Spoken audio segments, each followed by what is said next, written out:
I love you, Karen. I'm Marty, and I'm a grateful alcoholic. That does have a speech impediment, and that needs another surgery, and it'll be it'll be 61 surgeries after they figure out what the hell they've done to my mouth. So my recovery date, when I came into AA, I was 21 years old. I came in April. But I can't tell you, I didn't know smoking the marijuana was like, I thought it was like, you could smoke pot and come to AA. Keep it real, okay? So my sobriety date is on May 5th, 1987. And I had someone come up to me at sobriety group, and that's my home group. And it's a rough group, and thank God, I needed that.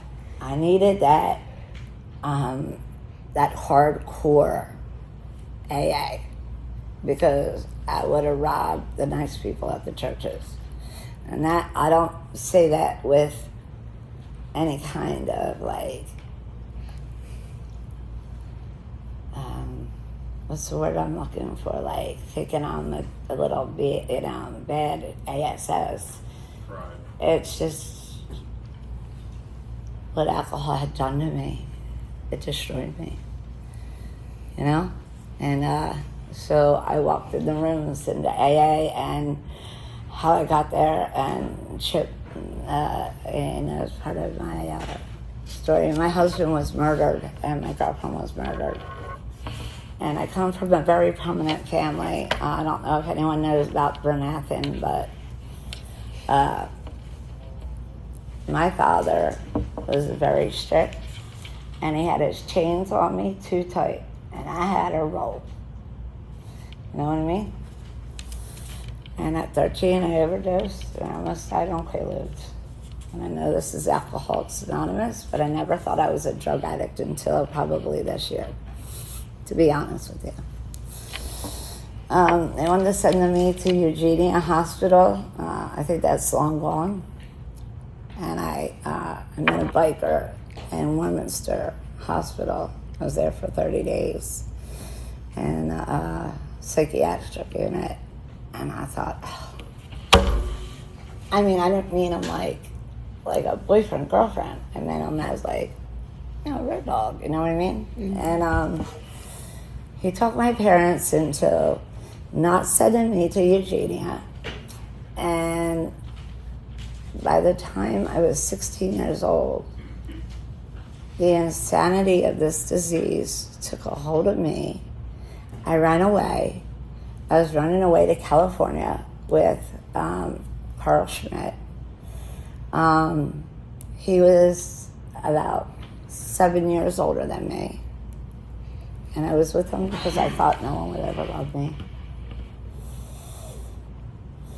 And I got pregnant, and I ran away with him. And the furthest I got was Lahaska and then New Hope. And I lived in a commune. And it was fun until it wasn't. There is some domestic violence in there, which I really don't want to touch on. And so when he was murdered, I really didn't care. But when Cheryl Suka, you can look it up, when she was murdered, it really took effect on me. And it grabbed me, and it grabbed me hard. And all the values that my parents have taught me all went to hell in a handbasket. And I became a woman that I didn't know, who was looking back at me in a mirror. And then she was really ugly. Really ugly. And I don't want to get into some illegal events I was part of, especially near the Doylestown airport, but let's just say this man used and abused me, and I thought that was love. And I never felt like I really fit in, and that's the insanity of it. And at 8 years old, that's when the anxiety started to emerge. You understand? I'm kind of going back and forth, but you'll follow me if you listen intently. Because there is a message of God, hope, and recovery in this.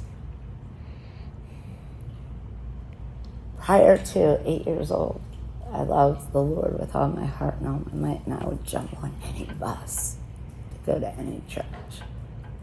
But at 8, something happened to me. I started feeling these really weird feelings, like of anxiety and like dysmorphia, and that no one would ever love me, and that feeling of the love of God left me. And by the time I was 12 is when I picked that drink up. And then I was over at the Heights in Lacey Park. That's where I met my lovely husband and a lot of bikers. And I walked in the doors. Carl was killed. Cheryl was killed. And here I was, an animal. And I don't know, like, where that spin-off came. I remember my first drink, and I'll tell you, it was like the aha moment, like, yeah, like, this made me feel warm, like, this made me feel like I could tell you, and you where to go, and I could tell me I was the queen bee. How about that? But I didn't know that was a solution until it no longer was. Till that date I told you. And that girl died, and it had an effect, and I never thought I was an alcoholic or a drug addict because I didn't shoot dope. I didn't drink and listen to Elvis and throw beer cans along the wall like Cheryl had done, Cheryl Super, who died. Mm-hmm. And so when they told me that I was a suspect in a murder, you better believe my eyes went, what? And I wasn't. I was cleared. And thank God I went to sobriety group, and they loved me. They loved me. I was 21 years old. I had a 4-year-old boy. I put him through hell. But I was taught some really major good stuff, like that a drink didn't serve me anymore. That if I picked up a drink, the insanity of this disease, I would serve it. And I would not be able to stay stopped. Because once I put that drink in me, right, I don't have a choice. So I got kicked out of school in 9th grade at an alternative school. Okay, so you can tell I was a little bit of a badass, all right? Sorry. But I was. And satellite school, and you know, I came into AA and I thought I was stupid, and you know, I got sober and I learned how to live, and all I wanted to be was a good mother to Carl. Am I making sense here? Yep. Okay, yep. I do have brain damage too. And like, there's one thing that I loved about sobriety group is they let me know, like, no matter what went down, that they would be there. And they let me know, like, that whatever God I believed in was okay. And that if I didn't believe in that little girl God that I once had, I better find something, because there'll be a day when it would be me, God, and a drink, right? So I stayed sober for 20 years, and I got to do a lot of beautiful things, right? I got to get 5 degrees, right? I got to pass the law exam to get into law school, and this is all glory to God and AA, right? Not me, because me. And I got to travel the world again, beauty of God and AA. And the insanity started to leave me, right? And the outside started to clean up. And I started to get things, right?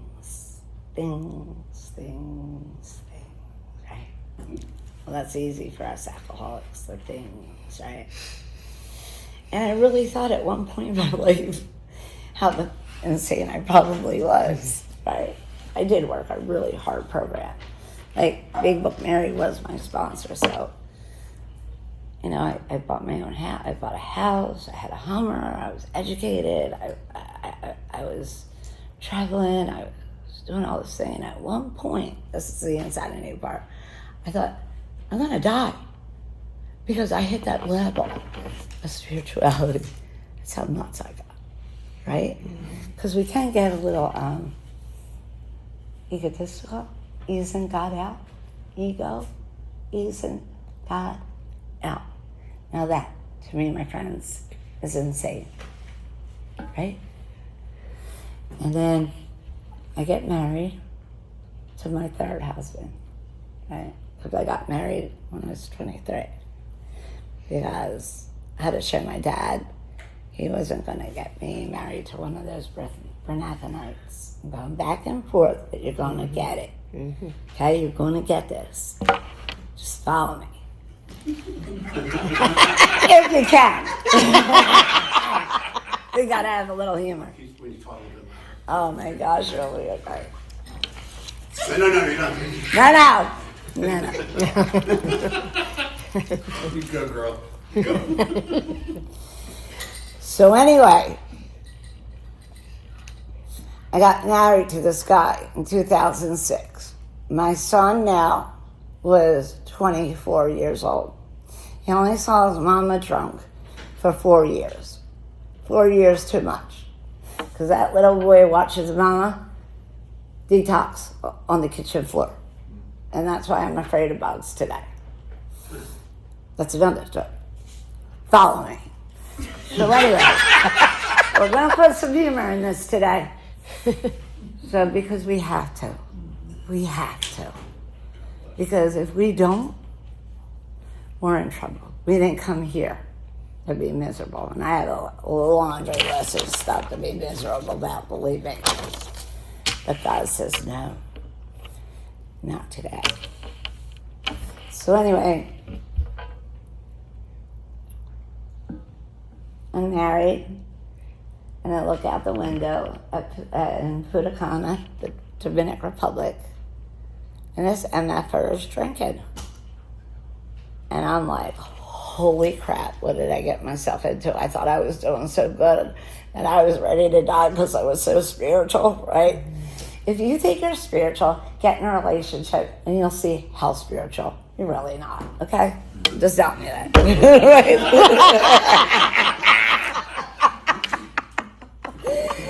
Right? So anyway, this is the real me, man. So anyway, so I'm like, you gotta be out of your mind. And I called back the States. I'm like, you do not put that through. Oh, hell to the end up, right?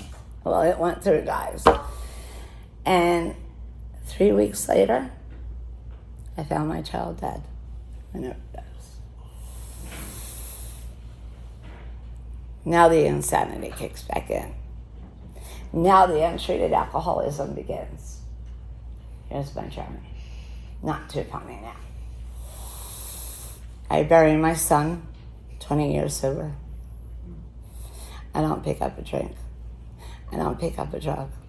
But I try to blow my brains out. And I'm not going to lie to you guys just to be properly correct in Doylestown, PA. Okay? Not doing it. Because this disease is life or death. I'm not here for no social club. And I'm here to tell you, I got a little boy in a grave in White Marsh Memorial Park that I can't go see him because I can't look at his name on the grave. So this disease is real. And it's cunning, baffling, powerful, and it'll blow a mother's brains away if you don't take it serious. And here, I learned 2 lessons. One, that this disease killed my baby, and it was trying to kill me too. But I said, it's not going to kill me, because I'll blow my brains out before it touches me. Because that would be like inviting a guy that murdered my kid to sit and break bread with me. So I lied in bed for a long time, bed sores, 106 pounds. And then I finally got up. And I got up. But I went to AA every day. This is one thing I do want to tell you. I went to AA every single solitary day of my life. There was never no reason to go to a meeting. Like, when I got my face kicked off by a horse, I looked like a train wreck. But I went there to save my tushy and not my face. So with Carl, after we buried him, and I got up by the grace of God and learned a tasteful of humility. I started helping people on a different level in AA, and I never talk about this, but I think we might we should, and it's done on this piece of paper. Okay? I started to get laws passed through God to protect us so that providers couldn't hurt us anymore, alcoholics and addicts. I got laws passed for people who die to find out how it happened, where it came from, and then to try to get the kingpin, but they screwed that up. I helped with the drug monitoring program. This is all AA and God. And this is where pain is a touchstone to spiritual growth. And that's when I got up by God. Not me, not anything I've done. God knew every tear I cried. He knew every bullet I wanted to put in my head and other people's head. I went after the guy who dropped my son off to die, because I still got a little that in me, like, don't mess with my children. I called the Doylestown courthouse and I said, come arrest me, because I'm going to kill Matt Shaw. And what's that? Insanity? Taking my will back? Yeah, that's what it is. Right? What I'm trying to tell you guys is I was able to forgive him on the second court hearing. And that is God and my church, Calvary Chapel. They taught me how to forgive. See, that girl who said called up, she was so great and thought that she was at her best and ready to die. Well, she didn't know her kid was going to die for me to live. Right? Now we're told in AA, right? Trust God, clean house, and help others. And in our teachings, and I really didn't want to do this. I don't feel good, and my mouth hurts. But we're taught never, ever say no to AA, right? How could we? It says, can't believe, right, that a power greater than ourselves would restore us to sanity. Do you think then, on May 5th in 1987, I needed this? Yes. Do you think I needed this in 2006 when I put my son Carl on the ground? Yes. Do you think I needed this before? Yes. And I did believe in God. And I went to I've been going to Calvary Chapel for 40 years. But the thing is that I found out I started playing God. And some of us could do that in AA, can't we now? We can. I know I can. I don't know if you want to lie, but I know I can. I get 20 years sober and I'll tell you what to do. And no, like, God brought me right size back to my knees, and I had to go back and say, Lord, let your will be done. And I couldn't be defiant, and it talks about that in this book, about not being defiant, but being God reliant. right? So I fought with the FDA on a lot of things. I fought with pharmaceutical companies. I don't talk about this in AA, but we're going to talk about it. The last bill I had passed, November 9th, my entire bottom face was kicked off by a horse. And prior to that week, Carl's Law was passed, named after my son. I wrote all the verbiage.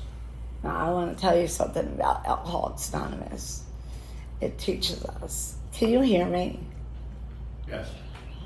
It teaches us that with God and AA, that we do not have to be a master anymore to the things that used to chain us,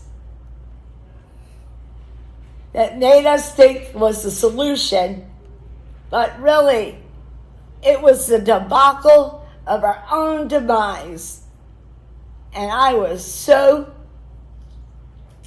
lost. I go into this, I get medevaced over to St. Luke's. I wake up in a coma, but I want to share something with you that I don't share, and I am sharing tonight. You're getting a lot of me and a lot of vulnerability of me tonight. And I hope I'm not freaking you out. No. Good. She's my sponsor, by the way. Okay? I like doing the fun.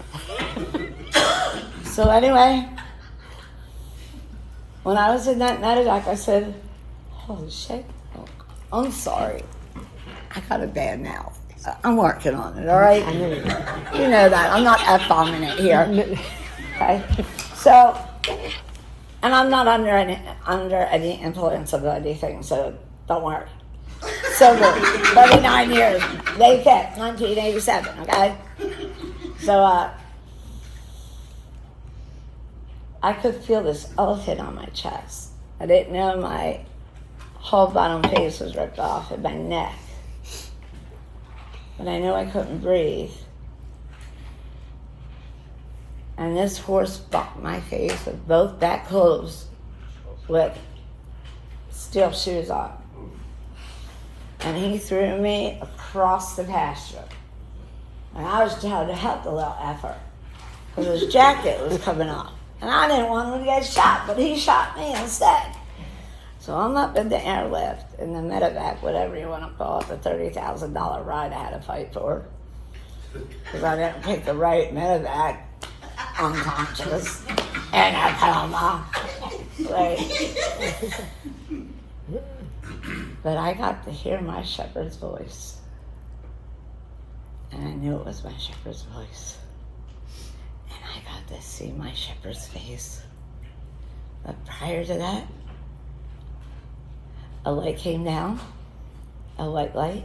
No. That's a lie. It was an orange light. Oh, I breathe out. It's like this orange, gold, like the Indian jewelry. I always do this when I talk about this, but it was so beautiful. I didn't heat in my body after I said, am I dying? Because I want to repent. I want to repent on everything I've done wrong. To anyone I've hurt or harmed in this life. And then another white lady hit me. And it was so warm. And then this other white lady hit me, and it was all crinkled. And I took it my pastor, and I said, what is this lights? What are these lights? He said, my darling, you used to come to this sanctuary screaming at, and he never would kick me out. Because I hated God at times for taking Carl, but he didn't take Carl. That's where I go with the defiance to reliance.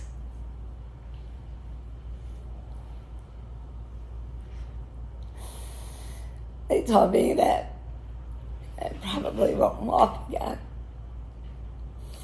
And I probably wouldn't talk again. I'm sure Eric was happy about that. Because he does have selective hearing. A lot of people in my family do. Because I'm a BADASS in my family, and because they're all doctors and stuff. But the thing is that that's on the Santa Claus list. That's in this book. You want me to get you the page out, or do you know it? It's at the end. But we asked God for that Santa Claus list. I came into AA to get sober.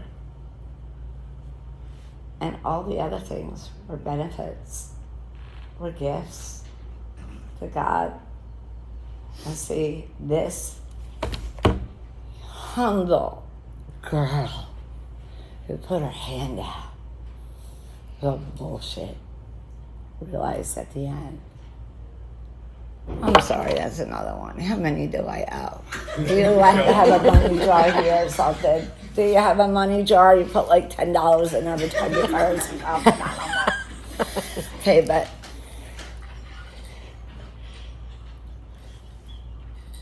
I finally knew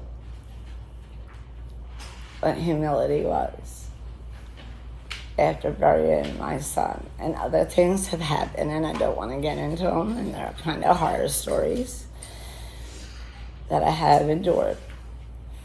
But with God, in my weakness comes God's strength to keep it moving.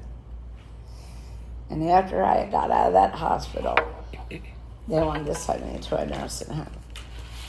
So that jerk husband that I married who drank was sober. He said, you send her to a hospital, nursing home. She's going to give up on us.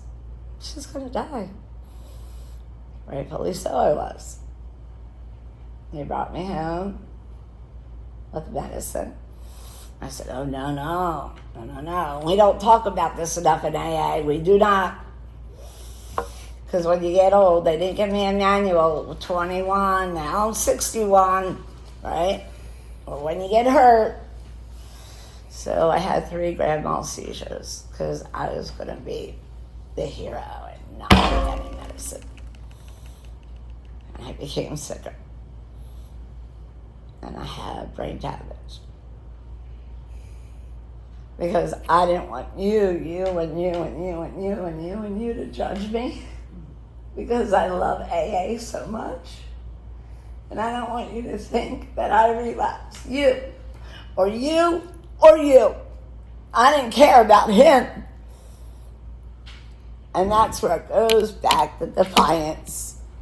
Because all my reliance needs to go on the principles and the book and the Alcoholics Anonymous and God. So he didn't care what you thought about me, even with a face that was off. And I would go to meetings. So the message is, the insanity is when you get sober and you look down on anyone else and not to lift them up, you're more than insane.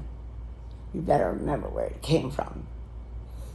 Right, my brother? Right. I know you. You know me, APP.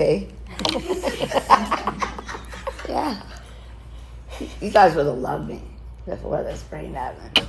Maybe not. How much more time we got? You're done? Yeah. How much? Yeah, you're 30 minutes. You're 6:37. All yeah. right, so listen up. Here it is.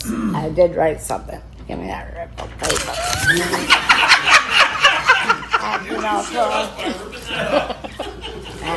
Ball. BADASS. 1, 2, 3. But no, in all honesty, it's God reliant, not defiance.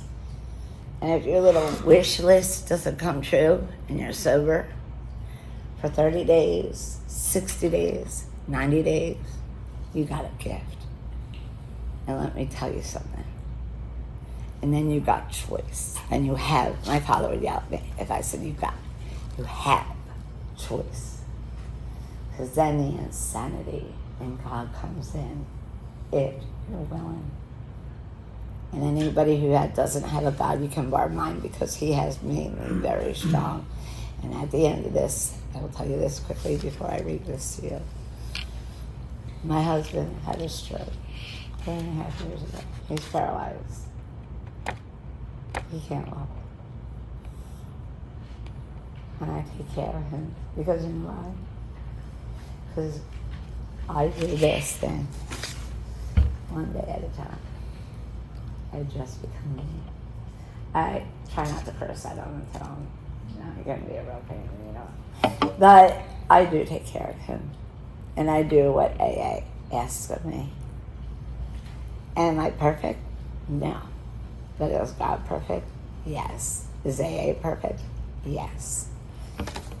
So with that, I try to stay as reliant on God as I can. I take my will back, yes. But if I stay in the poor me, and I don't get my Christmas list like a little girl like Santa Claus, which talks about in step 2 in the 12 and 12, which I usually, and I want to tell you this. Therefore, I must live in humility and in the love of God and His ultimate grace,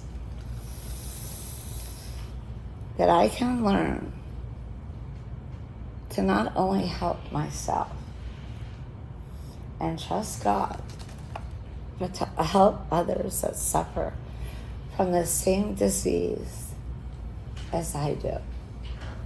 God's will, not mine. Amen. Amen.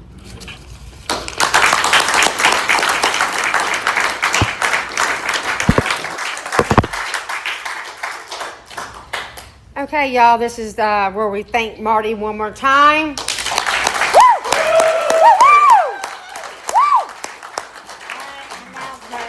Okay, we come to the part of the meeting where we're open it to the floor, shares, discussions, questions.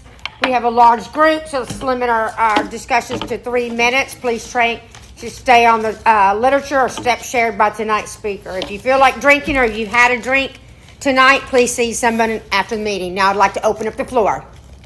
Colleen. I'm Colleen and I'm an alcoholic. Hi, Colleen.